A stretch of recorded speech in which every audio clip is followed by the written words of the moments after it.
예, 안녕하세요. 대한변호사협회 공인 산재전문 박중익 변호사입니다.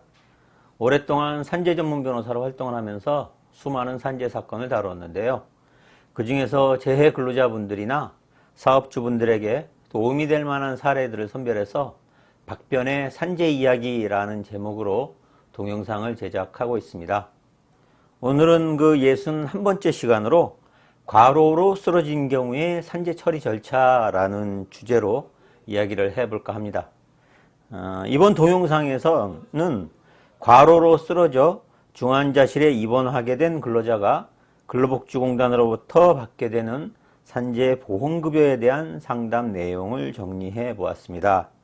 재해자의 따님이 전화로 간단한 상담을 한 후 사무실에 방문하여 직접 상담을 진행하였습니다. 재해자는 업무상 과로에 의한 뇌 기저핵 출혈로 쓰러져 중환자실에 입원하게 되었습니다. 이처럼 과로로 쓰러진 경우 산재 신청은 어떻게 할까요? 업무상 재해가 발생한 경우 재해 근로자가 신청할 수 있는 산재 보험급여에는 여러 가지 종류가 있습니다. 그런데 사망사고가 아닌 경우 최초로 제출하게 되는 산재 신청서는 산재 요양급여 신청서입니다. 보통 산재 요양급여 신청서를 제출하는 것을 산재 신청을 한다라고 표현하기도 합니다. 산재 요양급여는 근로복지공단의 요양급여 신청서 양식에 따라 작성하여 제출하면 됩니다. 재해자분께서 현재 병원에 입원하신 상태라면 가족들이 직접 작성해서 제출하셔도 되며 병원 원무과의 산재 담당자에게 도움을 받아 작성해서 제출해도 됩니다. 그런데 과로에 의한 산재 신청의 경우는 질병에 의한 산재이기 때문에 사고로 인한 산재와 비교하여 불승인되는 경우가 많습니다. 따라서 산재 요양 신청 단계에서부터 전문가의 도움을 받을 필요가 있습니다.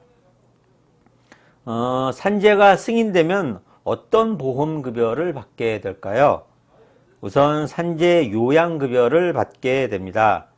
요양급여란 쉽게 말해 병원 치료비를 근로복지공단에서 부담한다는 것입니다.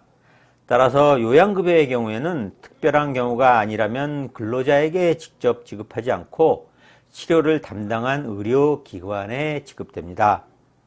산재 요양급여 신청을 하는 경우 휴업급여 신청을 같이 하게 되며 따라서 산재 승인이 나면 요양기간 동안에 평균 임금의 70%에 해당하는 휴업급여도 받게 됩니다.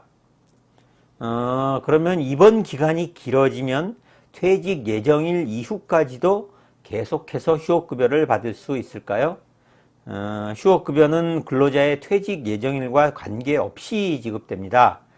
다만 휴업급여를 받는 근로자가 61세가 되면 그 이후부터는 일정액씩 감액해서 지급됩니다.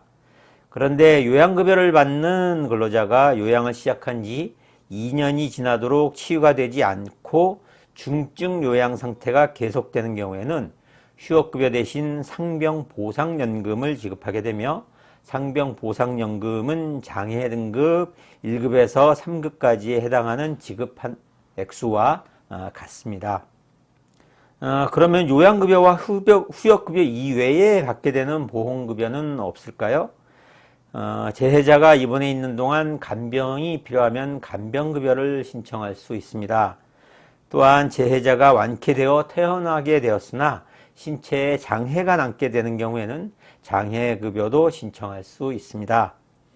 지금까지 과로로 쓰러진 경우의 산재 처리 절차라는 주제로 이야기를 해보았습니다. 도움이 되셨다면 구독과 좋아요 버튼 누르는 것 잊지 마시고요. 산재 처리 절차 등과 관련해서 추가적으로 궁금하신 점 있으시면 상담 전화로 전화 주시기 바랍니다. 더 자세하게 상담해 드리도록 하겠습니다. 오늘은 여기까지입니다. 감사합니다.